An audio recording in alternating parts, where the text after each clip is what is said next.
এই যে আজকে সকাল সকাল ঘুম থেকে উঠে এখন বাজে সকাল 7টা, আমি এখন মান ভর্তা করতেছি। আর এই মান ভর্তা আর গরম ভাত সকালবেলা খেতে তো অসাধারণ স্বাদ।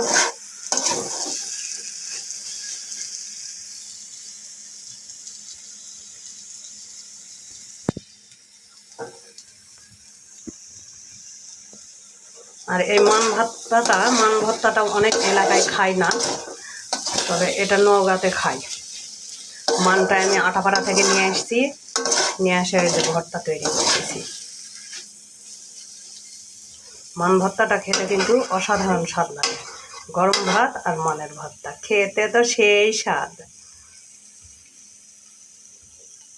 ভর্তাটা কিন্তু শিলপাটাতেও ব্যাটে করা যায়।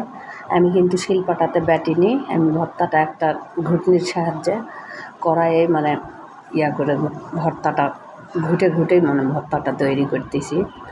আর শিলপাটাতে ভর্তাটা তৈরি করে খেতে, শিলপাটাতে ভর্তাটা তৈরি করলে বেশিক্ষণ রাখা যায় না। এখন যেহেতু গরমের দিন, এই জন্য এই যে আমি কড়াইতে ডাল ঘুটনি দিয়ে ঘুটে ভর্তাটা তৈরি করলাম। এই ভর্তাটা কিন্তু যতই গরম হোক সারাটা দিন রেখে খাওয়া যায়। তো এই যে গরম ভাত আর ভর্তা নিয়ে আমি খেতে শুরু করলাম। গরম ভাত দিয়ে ভর্তাটা খেতে কিন্তু অসাধারণ স্বাদ। এই যে আলহামদুলিল্লাহ, ভর্তাটা কিন্তু অনেক মজা হয়েছে। আর দেখেই তো লোভনীয় মনে হচ্ছে, দেখেই লোভ হচ্ছে খাওয়ার।